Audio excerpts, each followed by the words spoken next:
Mes amis, les balances. Donc, nous sommes dans le tirage pour l'amour pour le mois de février.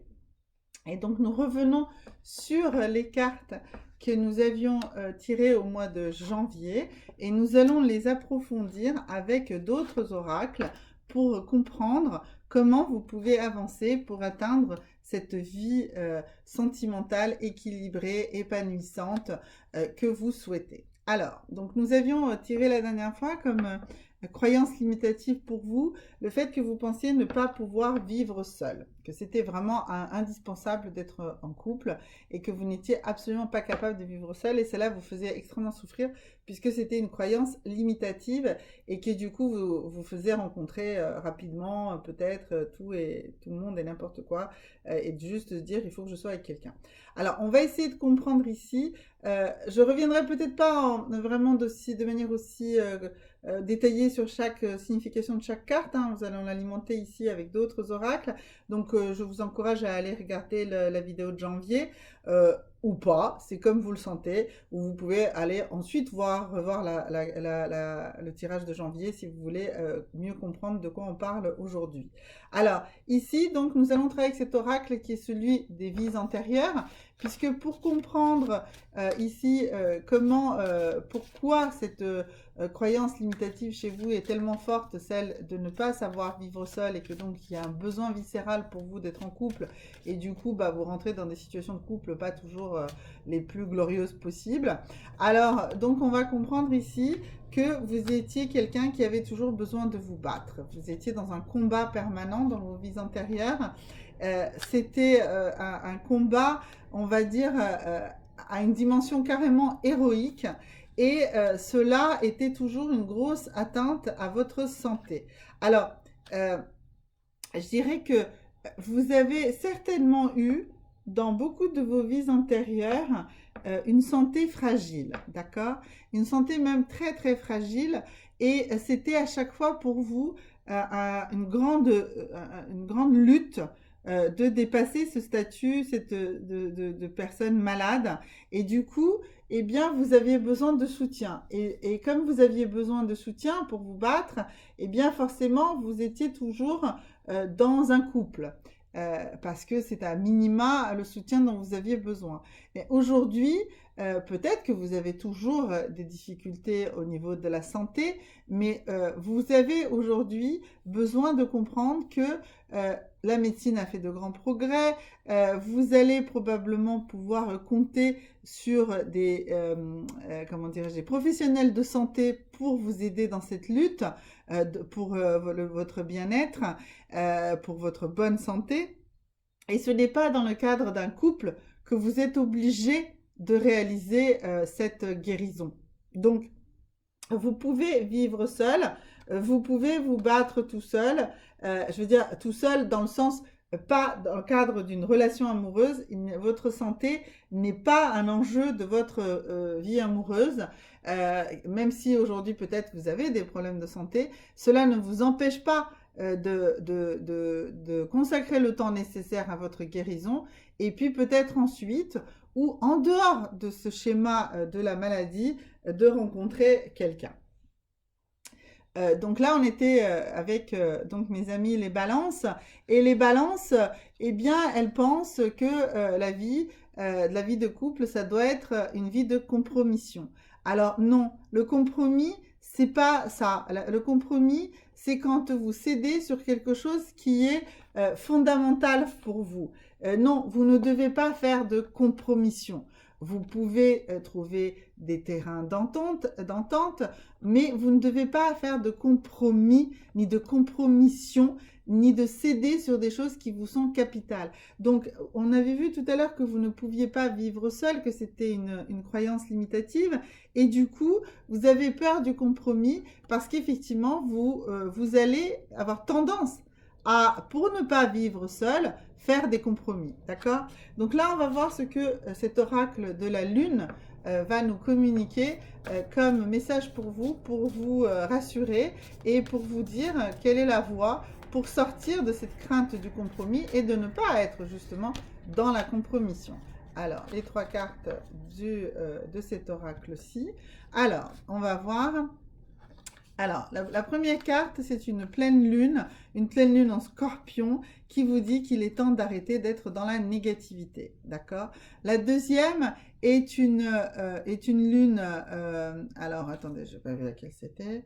C'est une lune décroissante et elle dit que l'énergie est en train de gagner le moment, ce qui voudrait dire que vous êtes capable de justement reconquérir votre propre énergie, votre propre vous-même, et à ce moment-là, de ne pas être dans cette compromission.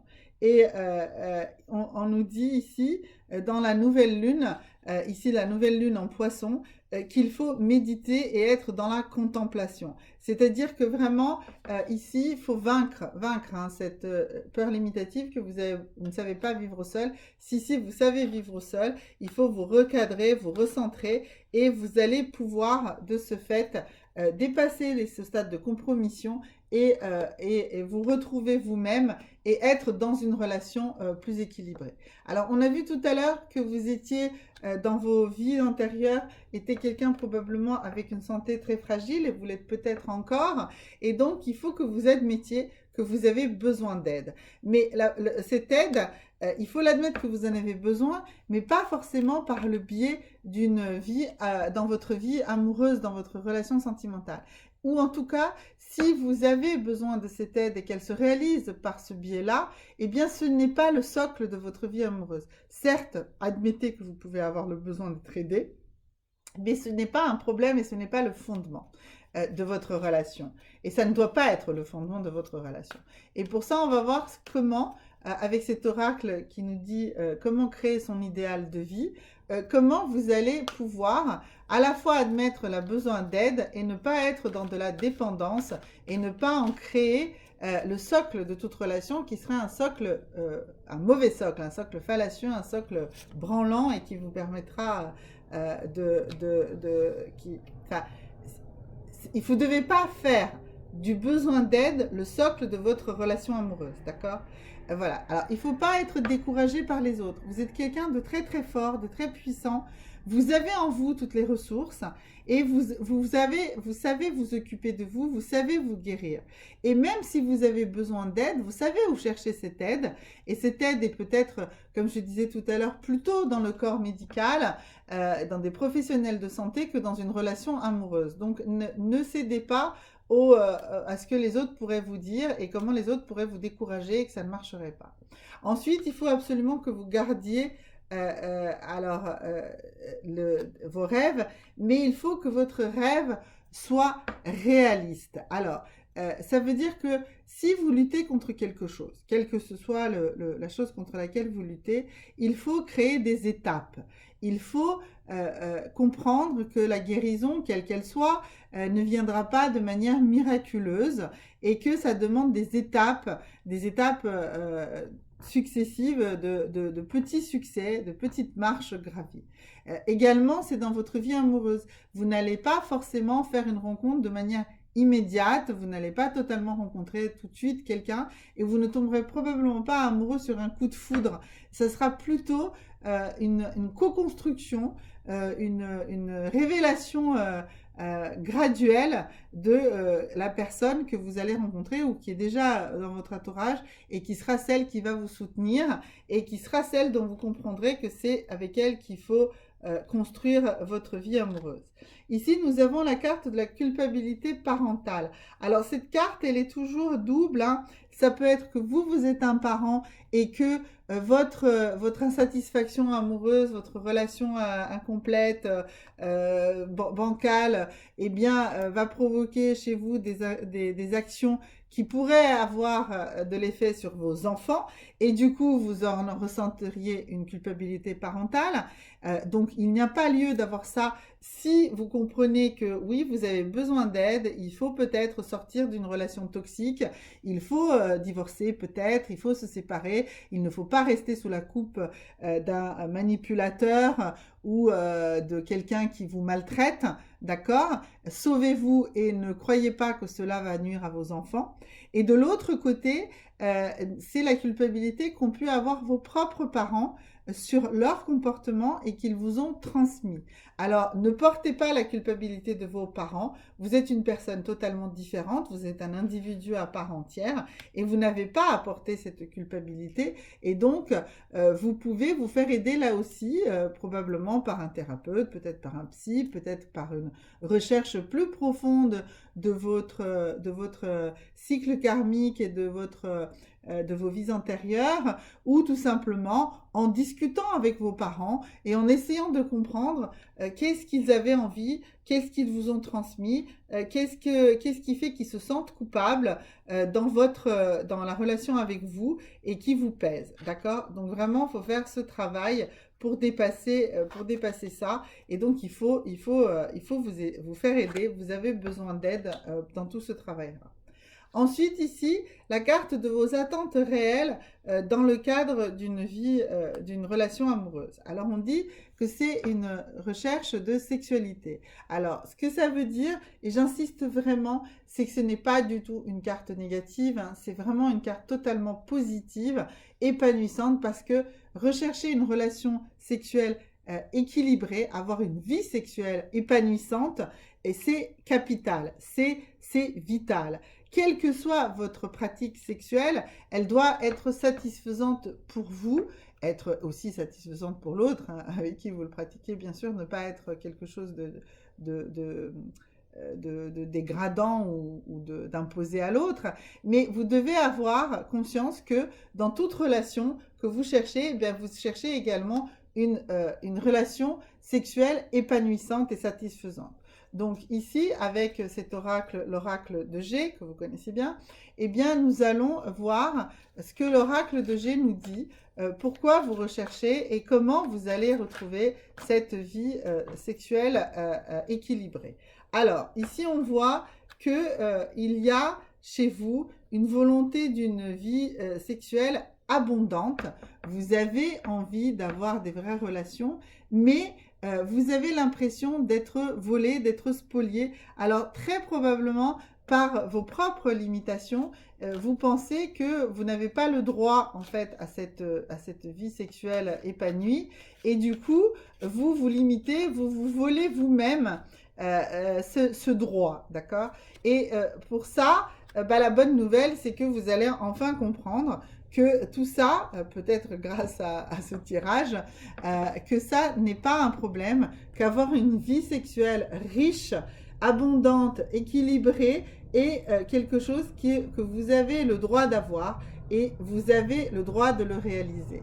Donc, bien sûr, avec un partenaire consentant et voilà, et peut-être des partenaires multiples, peut-être, je ne sais pas, je n'ai aucun jugement et vous n'avez pas forcément à accepter le jugement d'autres sur votre vie sexuelle. Donc, voilà, vous allez comprendre ça et vous allez avancer là-dessus. Et puis ici, nous avons cette carte de l'observation. Alors, c'est une carte qui vous demande donc de vous observer, d'observer les autres, d'observer votre relation, d'observer votre relation à votre relation. D'accord? Donc vraiment, il faut observer, analyser, se poser des tas de questions, mais commencer par de l'observation, par de la constatation toute simple de qu'est-ce qui se passe réellement, de qu'est-ce qui se joue autour de vous. Et alors pour ça, cette carte-là, on va l'approfondir ici avec cet oracle de la voix de la conscience, qui est un oracle absolument magnifique et magique que j'aime beaucoup. Et donc, nous allons voir ici quels sont les messages de cet oracle pour vous, qu'est-ce qu'il vous dit, comment vous allez pouvoir avancer là-dessus. Alors, la première carte, c'est celle du maître. Alors, le maître, c'est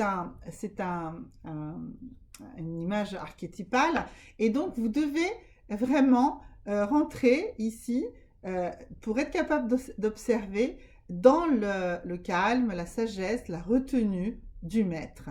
On vous demande de vraiment être... Parce que le maître, pour pouvoir corriger, il doit d'abord observer, comprendre les mécanismes. Il doit, pour pouvoir corriger, et c'est pas corriger comment dirais-je, avec un gros feutre rouge et dire là, il y a des erreurs, des fautes, etc. Non, il doit de manière beaucoup plus subtile, et ce maître, c'est vous, et l'élève, c'est vous-même aussi également, hein. Donc, ce maître que vous devez être pour vous-même, vous devez corriger en comprenant vos comportements, en comprenant d'où ça vient. Donc pour ça, pour pouvoir comprendre, il faut bien sûr observer. Et donc la deuxième carte de cet oracle, c'est quoi? Et ça nous dit que vous devez faire un chemin, un grand chemin sur vous-même, un grand travail sur vous-même, parce qu'actuellement, vous êtes dans une forme de tristesse. Alors, la tristesse, si on observe je vais mettre comme ça pour qu'on voit mieux.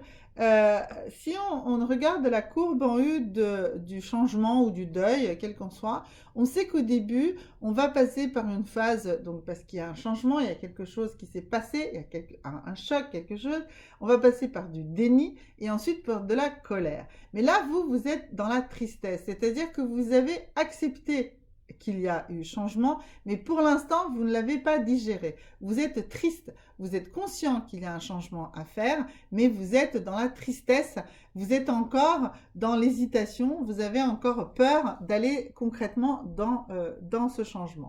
Eh bien, pour faire ce changement, on avait dit, il fallait faire de l'observation, en étant dans cette posture du maître, et ça va vous permettre de sortir de la tristesse vers de la confiance, parce que comme vous allez observer votre comportement, vous allez commencer à un petit peu le comprendre et vous allez prendre confiance, d'accord? Et par cette confiance, ensuite, vous allez monter dans la foi parce que vous allez comprendre que oui, vous allez pouvoir corriger.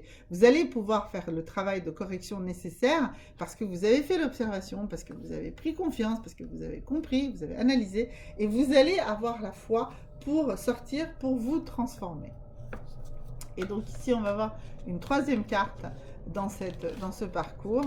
Alors, c'est celle-là qui veut sortir. Donc, on va voir qu'est-ce qu'elle nous dit.